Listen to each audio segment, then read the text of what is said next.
Bawal na ang e-trike at e-bike sa EDSA at iba pang pangunahing kalsada sa Metro Manila.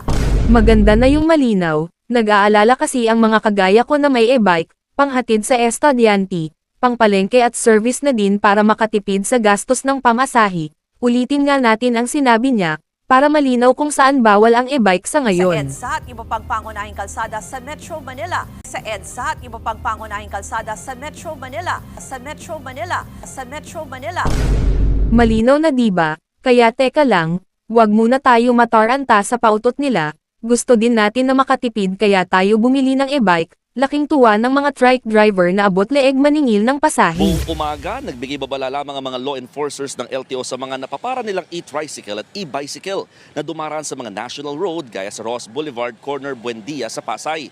Ang ilan, pinatras ng LTO at pinapunta sa mga secondary o inner roads. Pero paglipat ng mga tauhan ng LTO dito sa EDSA Ross Boulevard, tila walang kadala-dala yung mga naturang uri ng sasakyan at tuloy pa rin ang pagbiyahe.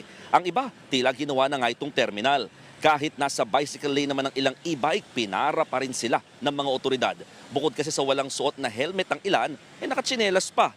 Dahil dito, isa-isa na silang tinikita ng LTO. Nauna nang sinabi ni LTO Chief Asek Marcus Lacanilaw na para ito sa kaligtasan sa kalsada.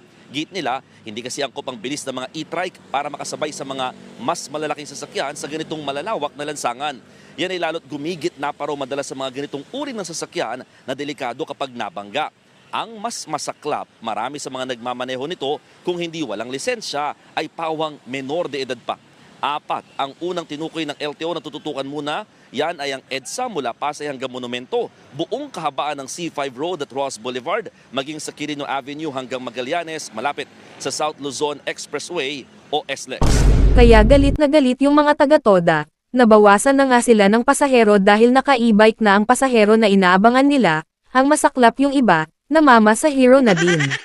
Inulan na nga itong unang araw ng mas paghihigpit na implementation ng pagbabawal sa mga e-trike maging sa e-bicycle dito nga sa mga main roads. Pero bukod sa kanila, sinasabay na rin ng mga enforcers ng LTO yung paninita sa mga three-wheeled vehicles o yung mga tricycle na degasolina, lalo't matagal naman na silang bawal sa mga major roads or major thoroughfares. Ganun naman pala, bawal din naman pala ang mga trike sa highways. Ibig sabihin kung magkakaroon ng panghuhuli sa e-bike, kasama din sila sa huhulihin. Ano yon? Magpapakiramdaman kami kung saan may checkpoint, parehas naman pala apektado.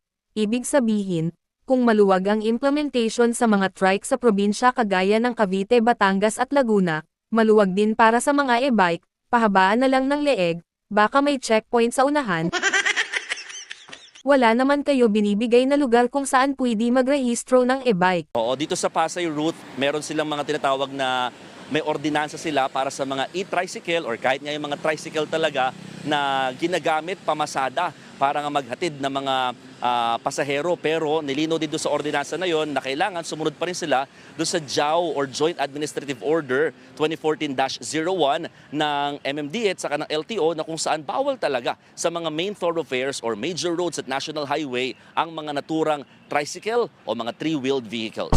Pero ayon dito sa nakausap ko na deputies ng LTO sa area ng Calabarzon, hindi naman daw yan kagaya sa Metro Manila na sobrang higpit, at di pa naman daw sila binibigyan ng order na mag-operate ng munisipyo.